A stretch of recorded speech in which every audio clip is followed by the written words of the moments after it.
Nous avons cette semaine comme invité un spécialiste de la sécurité informatique, Gregorio Mathias. Bonjour. Bonjour. Et bienvenue. Vous avez créé il y a 22 ans à Louvain-la-Neuve Mathias Consulting Group, une société qui est donc spécialisée dans la cybersécurité, cyber security, n'est-ce pas ?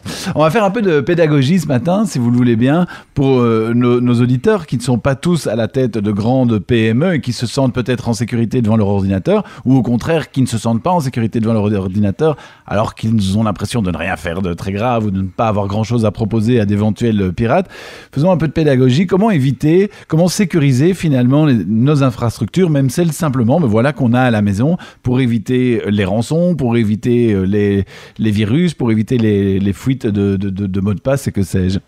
Alors, disons qu'il faut toujours distinguer en problématique de cybercriminalité, je dirais, deux types d'attitudes de la part de ceux qui veulent s'en prémunir. Ce qu'on appelle les bonnes pratiques, les tips, les choses qui coulent de source, hein, et puis il y a les choses un peu plus évoluées et plus complexes. Alors, si je reprends, je dirais, pour la sécurité physique, par exemple, de ses données sur son portable, il est connu qu'il ne faut jamais laisser son laptop dans le coffre de sa voiture, parce qu'on sait détecter qu'il y a un laptop, on sait de quel côté du coffre de la voiture ça se trouve, et on peut même l'ouvrir sans nécessairement vous casser la vitre. Donc, ce genre de petite pratique, alors maintenant on peut la transposer d'un point de vue purement logiciel.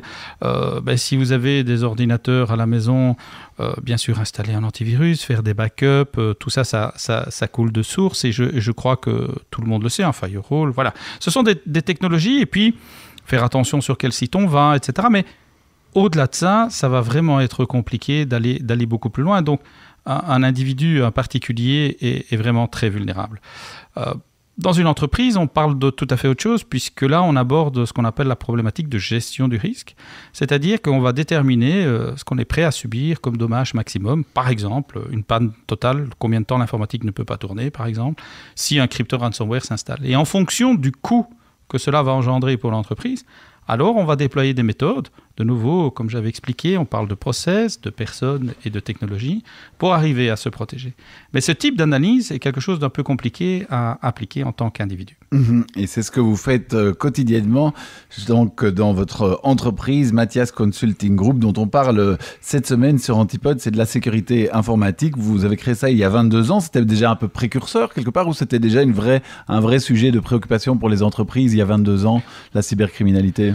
Alors, à l'époque, c'était déjà un problème, mais je dirais ce qui a changé depuis l'époque, c'est deux phénomènes. Enfin, il y en a eu trois. Le premier, je l'ai expliqué le premier jour, c'est que la menace venait de l'intérieur, maintenant elle vient de l'extérieur, mais on a deux autres phénomènes et 2 années charnières.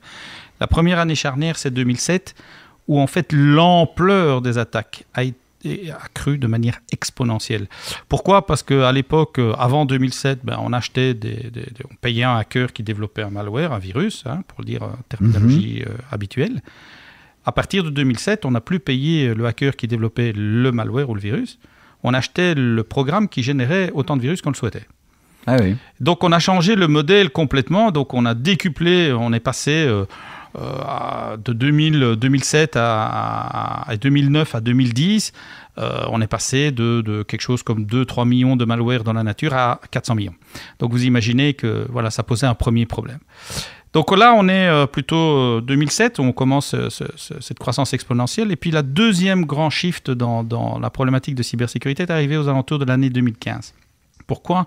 Parce que la sécurité, à l'époque, s'imaginait comme ayant une liste noire, c'est-à-dire ceci est interdit, ceci est mauvais, donc je détecte ce qui est mauvais, donc je l'interdis.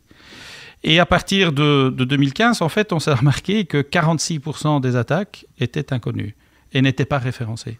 Et donc, on se retrouvait avec un paradigme où les outils, les solutions qui avaient été mises en œuvre par les entreprises concernaient des attaques connues, et là, on se retrouvait avec 46% d'attaques inconnues.